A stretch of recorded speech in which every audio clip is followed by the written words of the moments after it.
Now let's dive deep into this big LGBTQ story for today. I'm Faywa, and let's queer up South Florida and Florida. The connection of Pope Francis, the Vatican, and queer Wilton Manors. Pope Francis is lying in state at St. Peter's in the Vatican starting today. Hotspots Happening Out has a group from the nonprofit travel club at the Vatican as we broadcast tonight. They will visit the Vatican today, but Wilton Manors and Queer News Tonight have previous connections with Pope Francis. In 2022, the travel club hosted 60 guests from Fort Lauderdale's Sunshine Cathedral on a 2-week visit to Italy. The trip included me, and it was one of the most incredible trips I have ever been on. Queer News Tonight's Al Ferguson attended a special papal service in St. Peter's Square. Well, hello everybody. I'm standing in front of St. Peter's and sitting in Vatican Square. Very excited. First time I've ever done this. All the times that I've been to the Vatican, I'm doing the Papal Mass. And we'll show you all of this on the news, and we're quite excited about it. And I'm going to show you the rest of.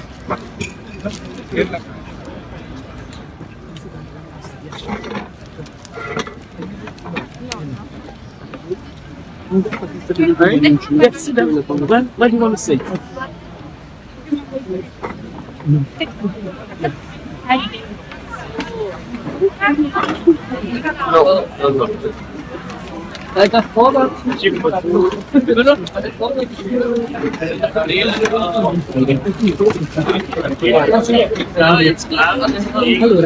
Stay tuned. The event was spurred by the special request of the Vatican to host the LGBTQ group from Wilton Manors. Al Ferguson had special front row seating for the Mass in the square and then into St. Peter's Cathedral for a special prayer led by Pope Francis. Con l'aiuto della parola di Dio che abbiamo ascoltato, apriamo un passaggio attraverso la fragilità dell'età anziana, segnata in modo speciale dalle esperienze dello smarrimento e dell'avvilimento, della perdita e dell'abbandono, della disillusione e del dubbio. Naturalmente le esperienze della nostra fragilità di fronte alle situazioni drammatiche e talora tragiche della vita possono accadere in ogni tempo dell'esistenza. Tuttavia, The Vatican hosted the travel club and Sunshine Cathedral for a special service including communion in the Vatican catacombs. The special service, led by Sunshine bishops and pastors Durrel Watkins, Robert Griffin, and Atwell and Kevin Tisdol, was held deep underground in the Vatican catacombs. It was the first ever LGBTQ Eucharist ever approved by the Vatican. It was an incredibly special moment for the intersections of Pope Francis, the Vatican, and the LGBTQ+ community of South Florida. Funeral services will be Saturday starting at 4 a.m. Eastern, and then the centuries-old conclave will begin. Vatican experts predict these next days will be incredibly important to the American and the world's LGBTQ community. The Vatican Conclave will likely focus on Cardinal Luis Antonio Tagle, a Filipino cardinal who is considered a liberal candidate for the papacy. He's been dubbed the Asian Francis for his left-leaning views and is known for his social justice message, particularly his support for marginalized groups, including LGBTQ+. He would be the first pope from Asia. There are 2 Italian cardinals that are also considered moderates in contention. But disturbingly, another leading contender is Cardinal Péter Erdo of Hungary, who is a prominent and widely discussed conservative candidate for the papacy. He is very conservative on family matters, immigration, and is a close personal friend of very anti-Hungarian President Victor Orban. Hungary has just banned any public LGBTQ events in the nation and was supported by Arch-bishop Erdo. The events of 2022 for the South Florida LGBTQ+ community visit to Rome and approved by the Vatican were truly historic, and we remember the incredible legacy for the LGBTQ community from Pope Francis. You know, I was on this trip, like I mentioned, and I'm telling you, like, I've been to many places, and this was one of the most incredible incredible experiences ever, you know, and I truly appreciate the Happening Out Travel Club for putting it together those years ago, right? Because I don't think I would have ever gone on my own, right? I wasn't raised Catholic.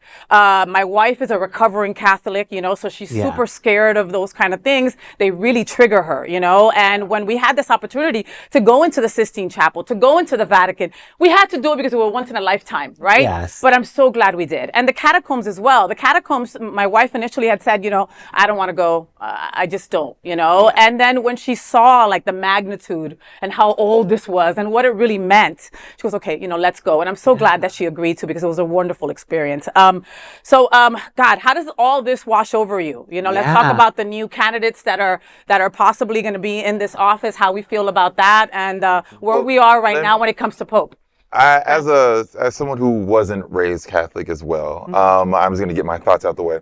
I have my thoughts on the Catholic faith, but I do have people who are very close to me who are still believers in the faith, so I'll be very respectful about this. With the Pope that just recently passed away, rest his soul, a lot of my queer friends were very excited for him. They were very happy that he had that position, that he was really speaking on issues that apparently had never been spoken on before. So that was really appreciated from me to him. So for Cardinal Tagle, is it? That is once again very exciting.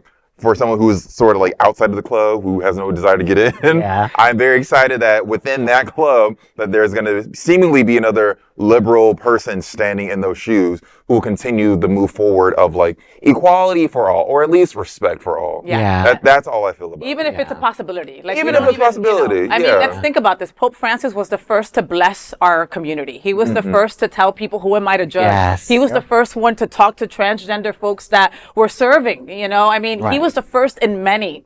You know, that in my mind, I'm afraid that the next person will go and go, we went too far to that right. Let's go back this way. That's what I'm afraid of. That's afraid. And I am the same like you, Bonnie. The Catholic Church has a history that we won't get into, that I'm not very happy with. But I did love Pope Francis. And I loved him because of him being so humble. You could feel his humbleness, and also the fact that he acknowledged the LGBTQ community. So as us as a community, I would love to see the Asian one, not just because of them being liberal, but it would be nice to see someone of color be Pope. Yes, 100%. Because I don't think that has ever happened. I could be wrong, but I don't think so. I don't think so. And so that would be also very monumental, I think. And this is my question. I don't know if you all heard of the movie Conclave. Yes. I haven't seen it yet, but my cousin told me it is something that's 2 hours long. I'm going to watch it. But I would like to be a fly on the wall, because I can just imagine the stuff that goes on behind the scenes. Think about it. They're all voting and one of them is going to become Pope. And the power that the Pope has in the world, because literally when you're chosen to be Pope, you go from a priest to almost something holy like Jesus, you know, godly, exactly. And so I can just imagine, maybe they stay quiet about it, but I'm sure a lot of them want that position. Oh my God, of course. And they were mentioning today how I believe, maybe Jason, you can help me with this one. I think there's like 150 popes that are going to be voting, and you've got to be under 80, and there's only a certain amount, and they're all flying in right now to make this vote happen. You know, I mean, pins and needles, Raji. I know. It's super interesting. So I'm a cradle Catholic, raised very Catholic, went to seminary, Catholic seminary, to become a Catholic priest. Shocker, not there. But I entered under Pope Benedict. So you want to talk about an extreme, which for me, growing up, Benedict was the Catholic church that I knew. Catholics, holy, like... He's the one with the Prada shoes, right? The Prada shoes, okay. Yes. So then comes Pope Francis, and I see myself in him. And I see that human connection. I would be very disappointed to see the church go backwards, just as much as I'm disappointed about this country going backwards. But I would be very disappointed to see the church go backwards, because the Roman Catholic Church, as conservative as it is, recognizes us, sees us. There's a level of dignity and respect that comes with just acknowledging that's the LGBT community. And Pope Francis did that for us. And to be able to have another pope, whether it's one of the moderates or Cardinal Tagle, you know, we can't be erased from that too. Yeah. Yes. You know, we're not erased in this country. They're trying to. We're not erased in this country. Let's not a major faith group follow those steps that the country's taking. Also, on a note of, you know, watching the movie Conclave. Have you seen it? I have seen it. Okay. Very good movie. Very good movie.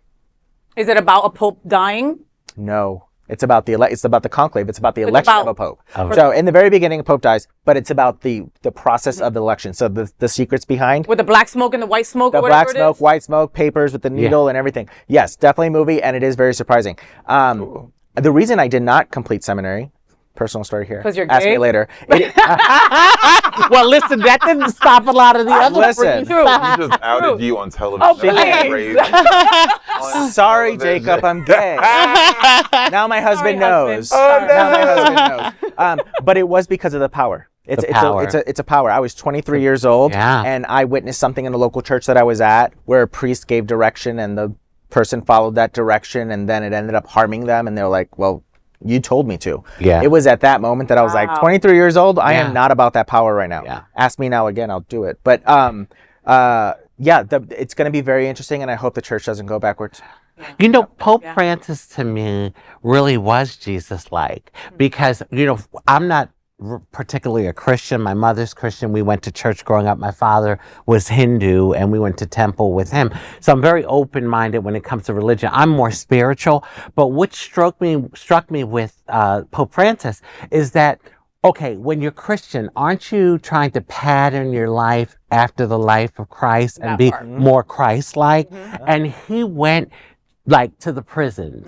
He went to the homeless people. Yes, he did. He stood and said, when they asked him about the LGBTQ community, who am I to judge?